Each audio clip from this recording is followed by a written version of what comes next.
Hello. Welcome back, everybody, to the Woody Allen Adjacent project here on the Woody Allen Retrospective Podcast.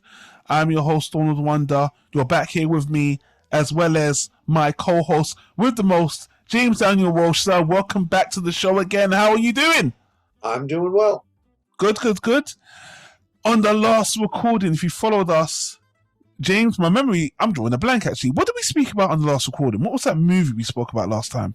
Last time we spoke about the Christian Slater movie, Julian Poe. Julian Poe, yes, a movie that you know what, I'm so glad you enjoyed that one. Got some good feedback about that one. You're talking about that golden oldie, yes, and it was nice to see that the movie did have like people that appreciate it, and you know, I picked a good one that you didn't hate, James. That's always my intention, but I can't guarantee that will be the case for future recordings. So we spoke about Julian Poe. If you're watching this on YouTube, I'll put a link to that discussion so you can go back to that one.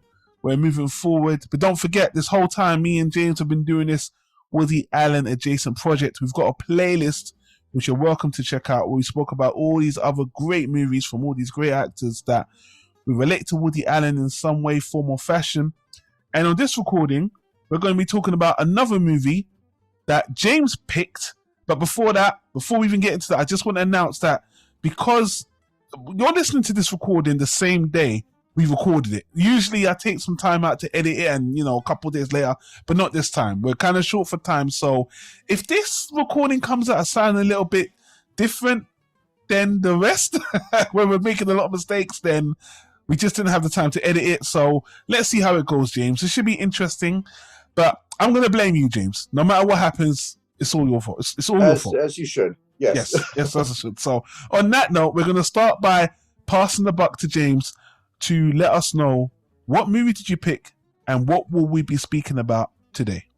Today we will be speaking about the 1991 Sylvester Stallone starring comedy, Oscar. Yes. Oscar, that I had no idea about this movie, James. So the first thing I'm going to ask you is, where the hell did you find this movie?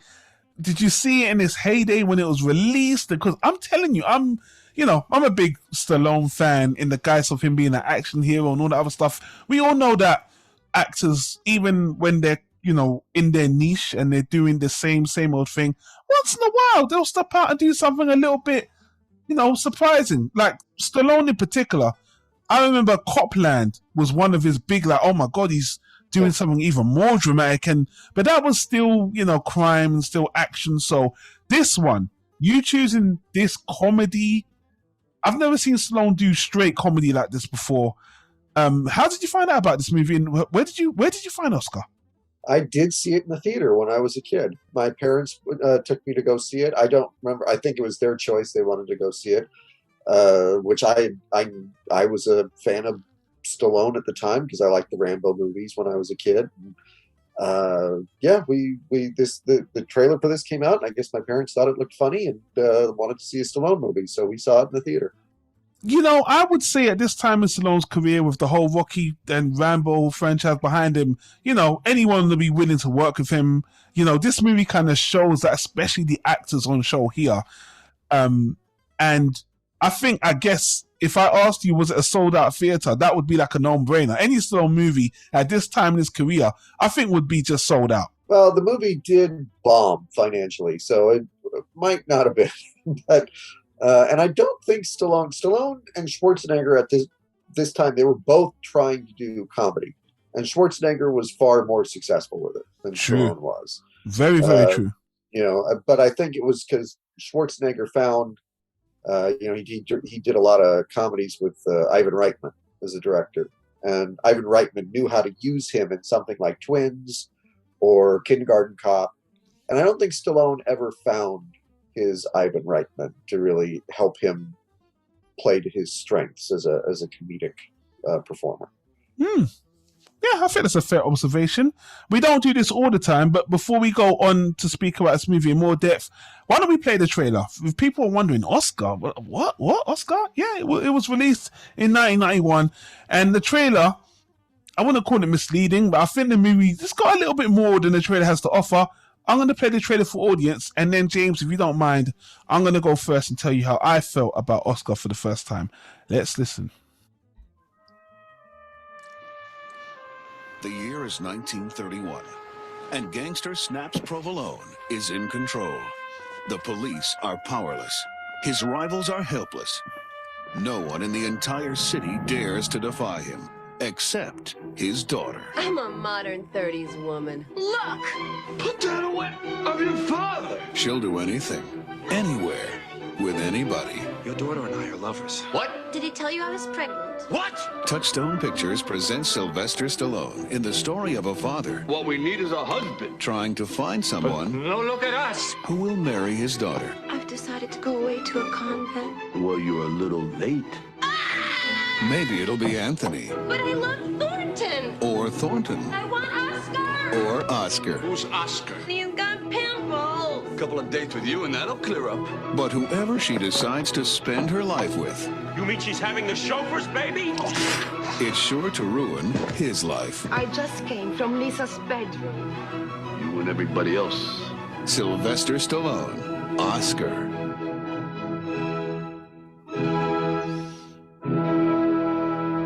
Yeah, I love the music in this movie, even though it's handpicked to fit the theme of what they're going for. But let me start by saying I watched this movie with my girlfriend. Through the Adjacent project, I haven't really been getting my girlfriend to watch these movies with me because I feel like she wouldn't enjoy some of them. But with the comedies in particular, I thought, why not? Let's see how she feels about it. And I found the movie to be quite delightful, to be perfectly honest with you. I found the movie delightful, maybe not for the reasons one might assume. The movie on its own is funny, very humorous, a great cast. But the reason I enjoyed it so much is when I look at Stallone, people know him as that, action stocky guy, Rocky, Rambo, all those other things, Expendables. So seeing him doing this, it took me a bit off guard. And me and you spoke about this before we recorded off mic that, some of his contemporaries might have done better with comedy.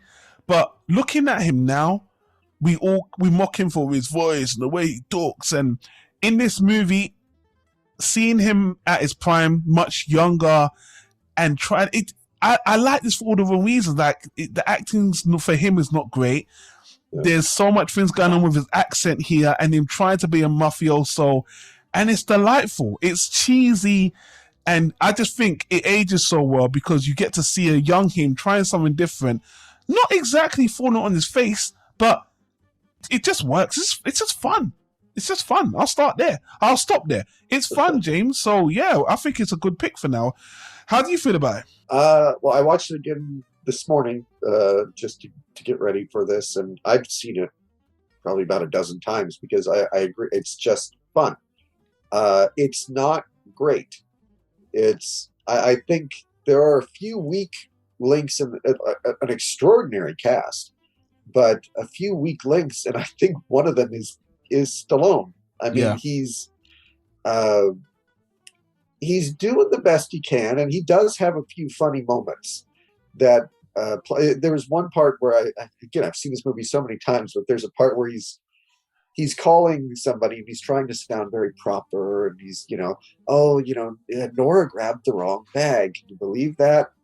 He's trying to sound very proper, and then he just goes, "Yeah, this is Snaps. Who the hell do you think it is?" And I just started laughing. I knew it was coming, and it made me laugh really hard. Yeah. And that came from him. But he's not. And I think he and Schwarzenegger had this friendly rivalry back then, and they made all these action movies, and were trying to constantly top each other. But when it comes to comedy, I think Schwarzenegger has more of a knack for it than Stallone does. but because the rest of the cast is so good, I don't think Stallone embarrasses himself or anything. I think he holds his own as, he's not the comedic performer that Tim Curry is. Yeah. Or Don Amici or, Marisa Tomei, but he holds his own well enough, and everybody else around him kind of gets the laughs. He plays the straight man for the most part. And, one has to wonder, because the director John Landis originally wanted Al Pacino for the part. That makes sense. But Pacino was making Dick Tracy at the time, so one has to wonder how it would have turned out if it had been Al Pacino. Because I guess a lot of the test audiences and people they were so accustomed to seeing Stallone. I was reading an interview with John Landis, and he said that one of the cards after a test screening said, "Why didn't he take his shirt off and kill anybody?"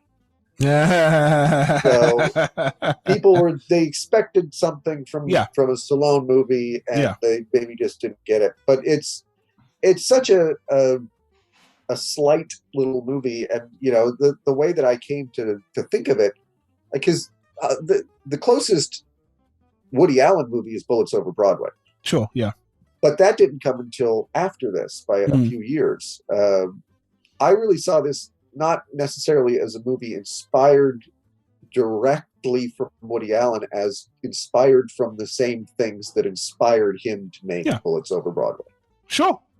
And if we look at Bullets Over Broadway in light of this, well, comparatively, again, Woody Allen has a lot more spectacle in general to what he's doing. And in that movie, there's a lot of things going on. They're trying to make a play or movie while all this gangster stuff is going on. Well, this is a lot more stripped down. But the first thing I want to say is that, one of the things I was looking forward to is seeing Sly fall on his face. Like, I was thinking his acting's going to be so bad, it's going to make the movie even funnier.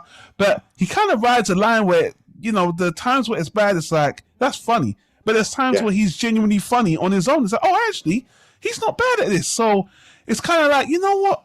Maybe this would have, I can't really fault the guy for trying, and he doesn't do a bad job. And especially all the way now in 2022, when he's done all these other movies, I expected him to fall. I got a little bit more respect for him, because I really felt like before watching the movie, he would fall on his face with this premise and be such a horrible actor. But no, he's got enough chops to carry it through, to be a believable mob boss. I mean, when the movie opens, he has to make a promise to go on the straight and narrow, and his dad is slapping him in the face on his deathbed. It's a funny scene, and it's pulled straight, and it's cheesy and it's ironic, but I think it works really well, because nowadays, if this movie was done now, this movie is a period piece, it's set in the 30s. Yeah. If this movie was done in 2022, I'd feel that they would try so hard to make it so authentic. I think I would have got lost in maybe too much of the costume design and the aesthetics. But I feel like in the 90s, they weren't trying as hard to be authentic, but to be entertaining. And here, I feel like all the actors, it's very stereotypical with, how they deliver the Italianado and, all the different types of Italians and the mob and the police, and very stereotypical. I'm sure people will be offended now about that. But for some reason, I feel like this being done in 2022, it would just be even worse than it being done I don't know. I feel like the 90s executed it a little bit more believably than now. I just feel like if this was done now, I just feel like people will be stepping on too many toes to be a bit more realistic. To summarize, what I'm trying to say is that being stereotypical works. Being stereotypical works in this case, where I feel like today they will try to be a lot more authentic and maybe even gritty. And for a comedy, I don't think you need to do all that. And in the 90s, we could be forgiven for being a lot more stereotypical and crass. And I think this movie touches on a lot of those things really well. It's very entertaining. I was very pleasantly surprised. I'll go into more other elements, James, but how did you feel seeing some of these actors in this movie? Do you feel like, apart from Stallone, which you already mentioned, a little bit shoddy, do you feel like the other actors just elevated it because they were so much better than him, or do you think they just was better at executing their roles? I think that everybody is pretty good in this, except for I never did like particularly, and these are major roles, so it is a bit of a problem for me. Vincent Spano as Anthony, the accountant. I never really cared for him. I thought he wasn't funny in it. You could have gotten somebody who was maybe better. And his love interest, the character of Teresa, who I also thought was, her acting seems particularly awful to me. Like every scene she's in, I don't believe a word that comes out of her mouth. And those are, again, that to me, it's what kind of keeps this movie from being great, is that those are major roles. And then you see, but the good thing is that they're also, because those two are sort of the love interests, they don't really get in the way of the other actors too much, because you'll have most of the time spent with Marisa Tomei, who I think is really funny in this, Tim Curry, who is hilarious in this, and who every line he has makes me laugh, and in another sort of Bullets Over Broadway connection, Chaz Palminteri, who is playing almost the same character that he plays in Bullets Over Broadway. Like a very similar kind of a character. That was Cheech. That was Cheech in Bullets Over Broadway, wasn't it? I thought so. I knew that was him. Yeah. And this was sort of the trial run for Bullets Over Broadway for him. Yeah. And then, of course, in another Woody Allen connection, and people forget this, Stallone was Bananas, wasn't it? I think Stallone so. Was in? I think so. Oh, he was. You're right. I remember. Well done, James. I don't think he had a speaking role. He's just sort of like a tough guy on a train who kind of bullies Woody Allen a little bit. You're 100% well done. You have to get a round of applause for that. Because in my head, I was thinking that was the case, but I just couldn't remember. Wow. James is a true Woody Allen fan, guys. Well, that to me, when I saw Bananas for the first time, I was like, I had to rewind it, because I was like, was that Sylvester Stallone? Yeah. And it's really weird, because he's pre-Rocky, and so he's not a big star. He was just basically like an extra in it. But, that is Stallone. But there's a lot of, when we talk about these movies sometimes, I always say that it's a shame what's happened to Woody Allen, because there's so many performers that I wish he had gotten a chance to work with. And I think Tim Curry would have been great in a Woody Allen movie. I think Tim Curry, that I don't know how their paths never crossed, because that would have been I can hear Woody Allen dialogue coming out of his mouth and it being really funny. When I compare this to a Woody Allen film, like I said before, apart from the spectacle, I guess we would have seen maybe more dynamic shots, more scenes in particular, because most of this movie takes place in one mansion. Yeah. I would say 95% takes place in this one mansion. And you've got the characters coming in and out. Now, one thing I said about the trailer, I said it was slightly misleading. When you hear the trailer, you feel like it's going to solely revolve around Stallone's daughter trying to get her married off. But I think there's a little bit more at play here. That's a big part of it. But he's also juggling some money mishaps that is caused by him and his henchmen. So there's layers to the foolishness going on here. And a lot of it is dialogue driven. Most of this movie is just dialogue driven. The characters coming in and out, the different stereotypical Italian mobster dialects. And it just really plays off well off each other. Like, I was watching this with my girlfriend, and she was just laughing at the back and forth, the banter back and forth, how they go back and forth with the lines, and how a little confusion. It's just so light in what it's doing, but it just works so well. It's so fun, and you do not need a lot to be entertaining. But I found myself quite surprised, because I was actually expecting a gangster movie from this as well. A lot more violence, but it's really lighthearted and it's shot well. I'm trying to figure out other things. It's another one of those movies I don't have a lot of criticism for, because it's quite small scale. it's quite focused on what it's doing, but what it does really well. But I will say the cast is just wow. Like Tim Curry, when I saw Tim Curry, I first couldn't place him because he's so much younger than I've seen him recently. I was like, who's this wide eye? I know this guy. And then when he was playing, which I thought was amazing, like a dialect coach or an English coach, trying to help Stallone get into his new role. And, you know, I think one of the things that is kind of self-evident when we're making fun of Stallone is that, oh, he can't talk properly. So the fact that he's trying to learn how to talk properly to fit into culture in this movie, it was like another layer of hilarity for me. Like, wow, he's actually trying to learn how to speak better. And the scene between him and Tim Curry, it was absolutely fucking hilarious. Yeah. I think this movie probably got a lot of criticism back in the day because it is so slight. It is an undemanding movie.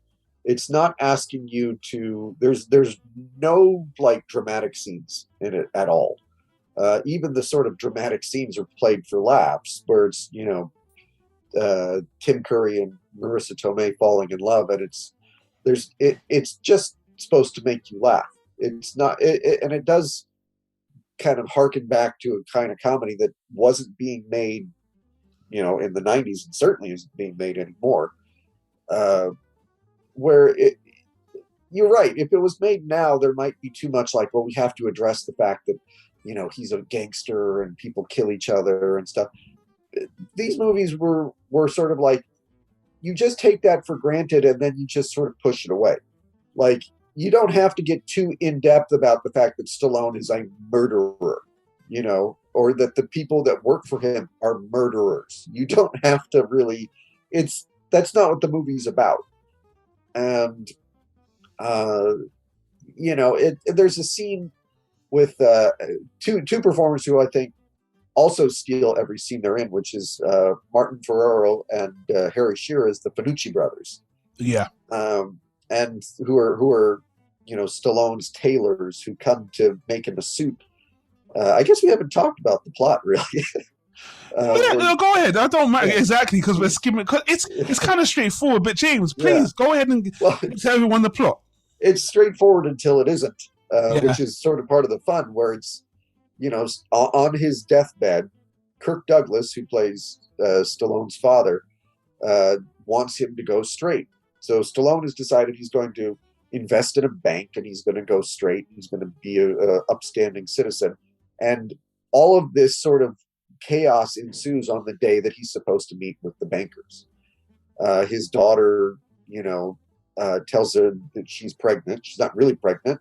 And he finds out that his accountant has been stealing from him, and his accountant wants to take the money and marry his daughter. But it turns out that it's not his daughter he wants to marry. It's a woman who's pretending to be his daughter.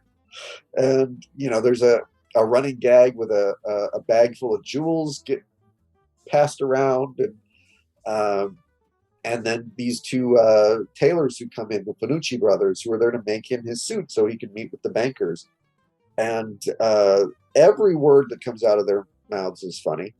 And there's a particularly funny moment where, Stallone has told his accountant that they are hitmen. And, they're very proud of their suit that made it into the newspaper because the mobster who was wearing it got gunned down. So, the accountant is really, he's scared of them, because he's been told they're mad dog killers, and they show him the newspaper clipping and see, see we're famous. We made it into the newspaper. Yeah. And it's just a lot, it's a kind of comedy that I think people, they think they have become too sophisticated for. Yes. Because it's supposed to, they might say, well, all it would take is for one person to, say the right thing and all of this would fall apart. But that's the fun of it. The fun of it is that nobody says the one thing that would clear up the entire misunderstanding. And again, it's sort of, people might roll their eyes at it now and go, well, that would really happen. Well, no, you're watching a movie. And in the movie, this is what's happening. And it is a screwball comedy. Yeah. Just like the movies that inspired Woody Allen, and just like Woody Allen's first several movies, they are screwball comedies. The early funny ones. The early funny ones. This would have been one. I don't think Woody would have made the movie exactly like. You know what this is? This is like, it's like the movie within a movie in Purple Rose of Cairo. Yes, exactly that. Yes, that's perfect. I agree, and it's an entertaining movie. You are 100% correct. And I enjoyed every minute of it. And you know what, James? Actually, there was a face I saw, and this guy was hamming it up. Peter Riegert? Yeah. Riegert? He was just hamming it up so much. He was playing like the doorman, and I think we would recognize him most from The Mask. Yeah. Because he was the guy chasing Jim Carrey in The Mask. And man, he was just so funny. He's just the most stereotypical gangster guy with the accent. Every side comment, he was rude to Sylvester Stallone through the whole movie, and just the doorman. He was the crux of a lot of the mix up with the bags and stuff. And yeah, I was just like, you can't make a movie like this anymore, because people just take shit too seriously. They're being, offensively stereotypical today. But, I liked seeing them in these costumes. That's like, seeing them as a throwback movie in the 30s, because they don't move locations much. That's something you got to swallow. Like, you don't really see them going around to different hideouts and stuff like that. So, it's questionable if you can really suspend your disbelief to really believe that this is a 1930s movie. But it doesn't matter. They're all speaking the lingo. There's someone singing opera in the background, part of the intro with the little cartoon opening was that.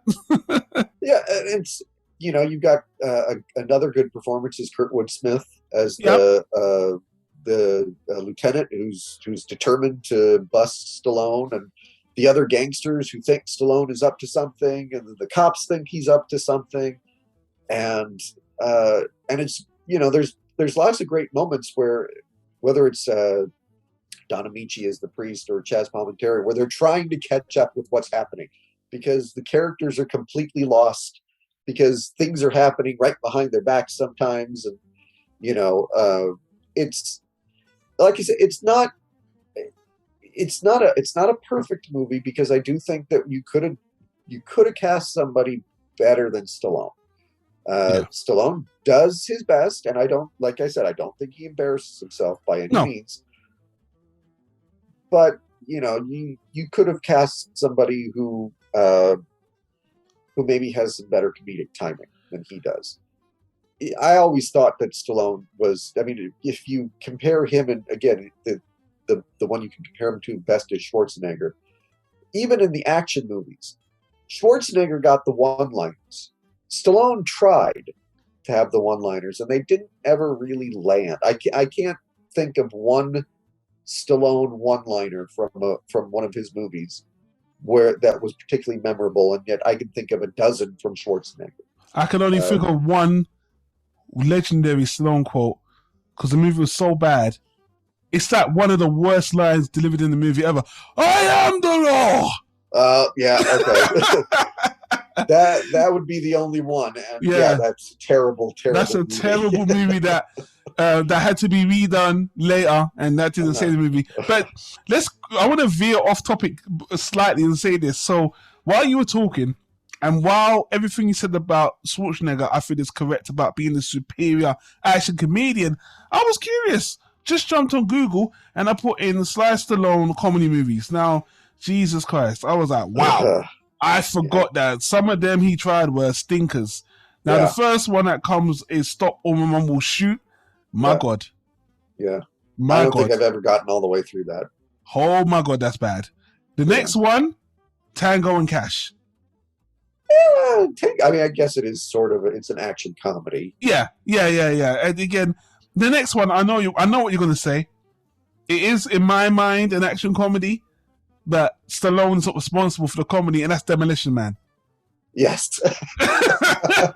One of the great, in my opinion, action comedies, but it's not Stallone that's given it. Well, you could debate he has one or two quirky lines, but I love that movie. I love Demolition Man. Yeah, I do too. I love Demolition.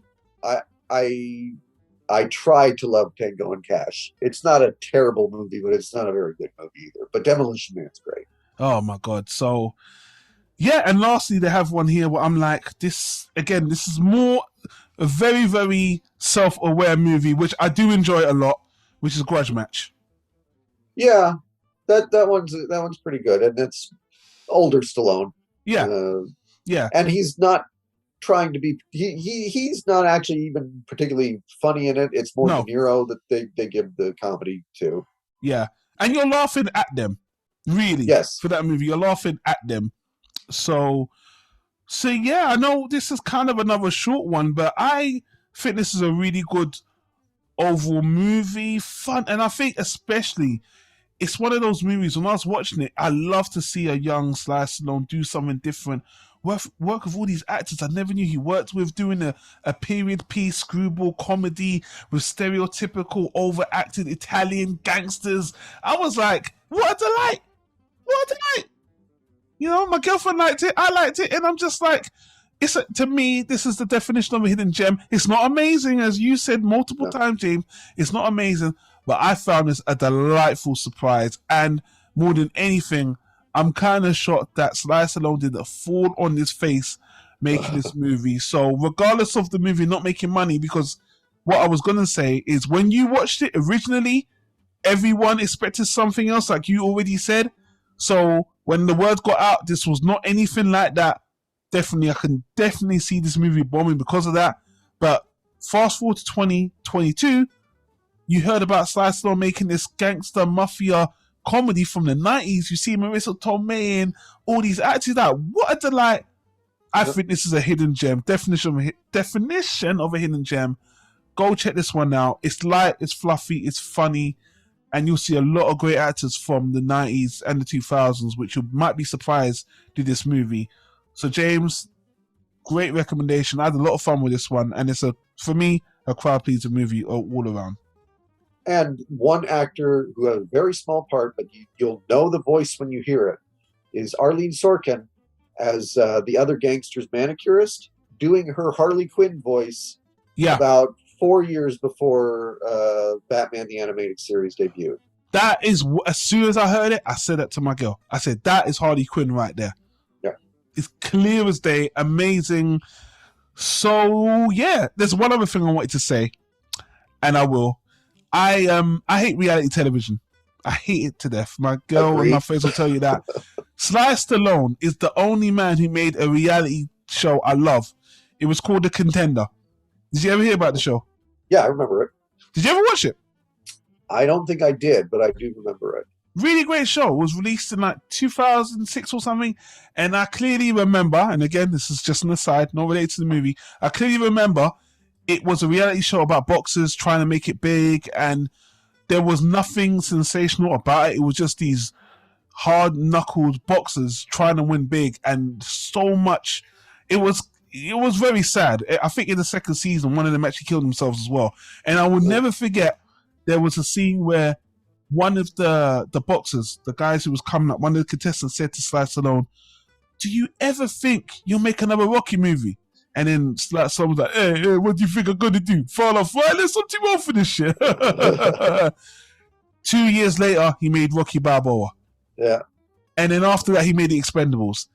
And then after that, he basically hasn't stopped making movies. So ended up with an Oscar nomination for playing Rocky in the first Creed. In Creed, exactly. So you never know. Never call it quits. Never count them out. And Sly Stallone's got a great career. And this was a great pick. So, James, thank you. Yeah. Well, I'm glad you liked it. I did. Have you got any final thoughts before we wrap this one up?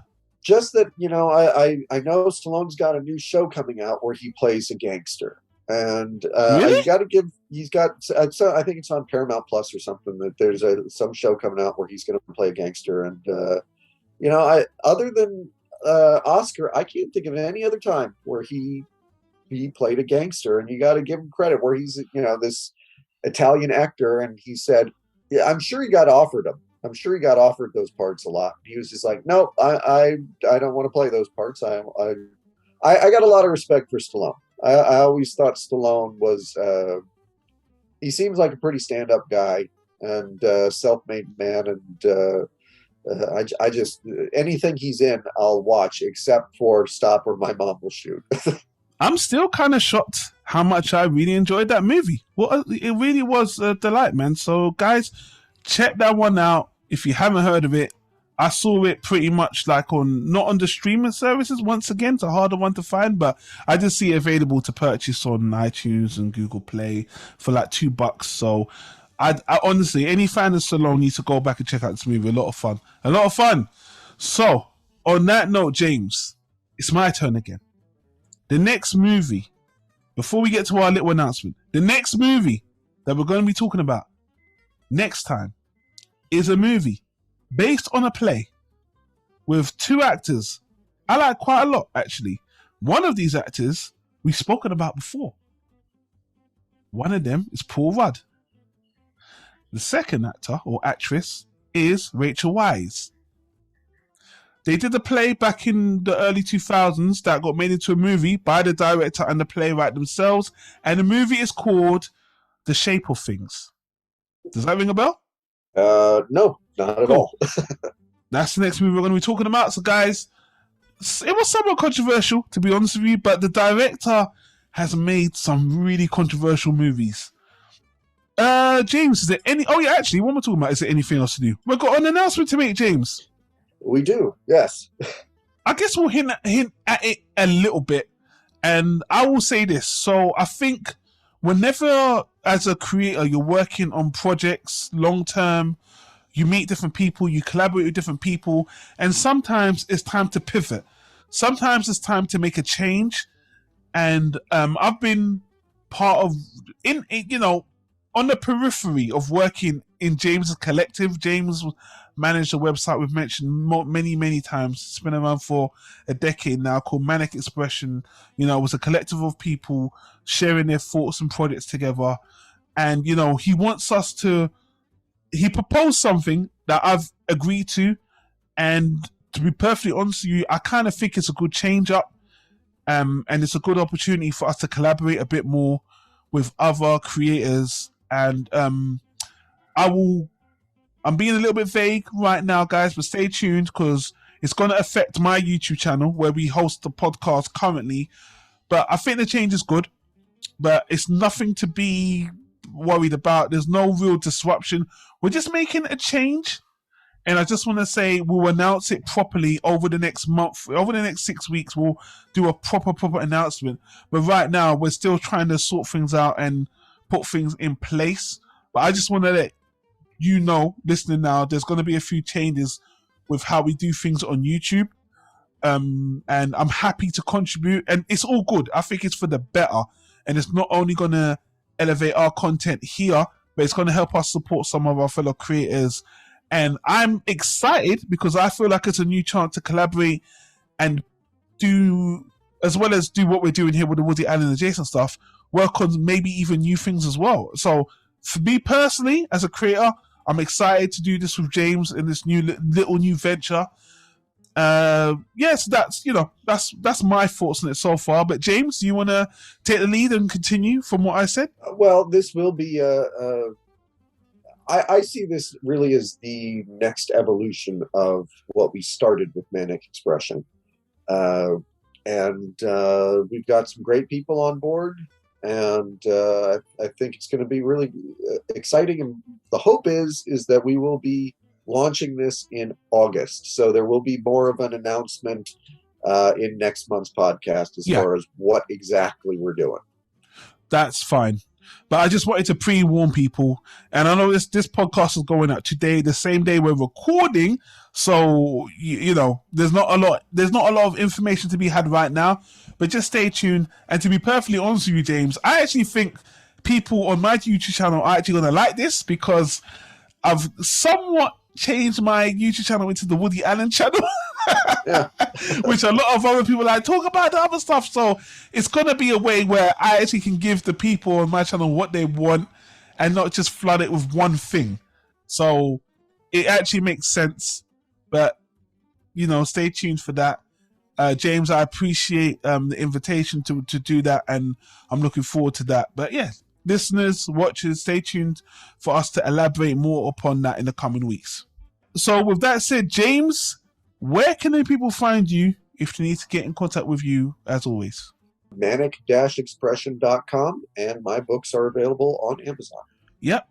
I didn't mention this at the top of the podcast, but we do have a Patreon, continuing Patreon, we really appreciate. But we should appreciate any support you can give, whether you're subscribing, leaving a comment, sharing with other people. And one thing I do like is that every now and again we get a string of comments. I just found a podcast and it's really cool. You guys are talking about Woody Allen from maybe not a snotty-nosed point of view like some of my other. I got this. I don't know if I ever told you this, James, and I'm only going to bring this up to bulk out the time, because this was a bit of a shorter podcast. So why don't I give the people a little bit more? Well, it's good because I just thought of something too. What I almost forgot to mention, since this is a Woody Allen podcast, is that Woody seems to be having a pretty good 2022. He has a new book out that just came out. I think it's called Mere Anarchy. Is that the title of? No, Zero Gravity, I think, is the title of it. Okay. And it's a book of essays that some of his previous books that he's put out. And I just learned the other day he has a new movie that he is going to be shooting starting in September. And I guess it's all set to go. It's confirmed. He'll be shooting it in Paris. It will be his 50th movie, and according to him, probably his last. Yes. So just picking up from what you put down right there, I did see that Alec Baldwin apparently did an interview with Woody Allen on Instagram Live. I haven't seen it yet, but apparently that's where Woody Allen did say a lot of the fun, a lot of the zeal for this has just died down for him, and he really feels like he's wrapping up his film career now. And, I honestly did want him to end his film career on his own terms. So, I don't know if this movie you're talking about will be his last, but I'm glad to hear that even if he stops doing movies, he'll do books, he might do plays. That's great. So, yeah, did you read Zero Gravity? Well, I just got it when it came out, I think a week ago or so, and I haven't gotten a chance to sit down and read it yet, but it's sitting on my desk waiting to be read. Awesome. So yeah, I will put a link to Woody Allen's latest book, Zero Gravity, in the description. I'm actually looking at it right now.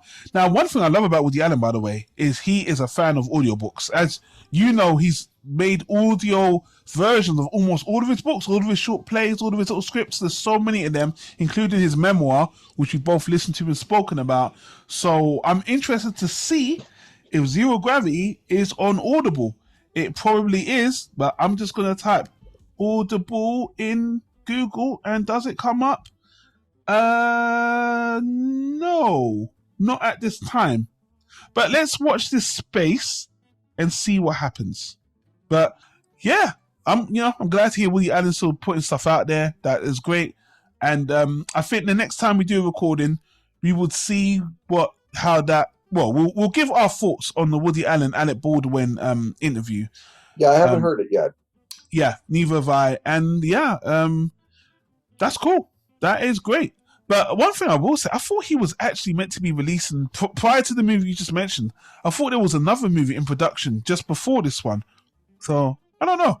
I remember hearing a while ago that he had planned to make a movie and that it would be in Paris. So I don't know if this is the same one, but he says that this one's a drama. It's not a comedy.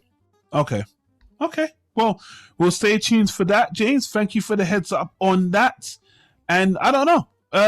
I think that's it. Have we got anything else? We know what we're going to be talking about next month. We know where we can find you. Is that all we got before we sign off, James? I believe so. I believe that's it then. So, guys, thanks for listening as always. Thanks for all the support. We'll see you on the next recording. Take care of yourselves, and bye-bye for now.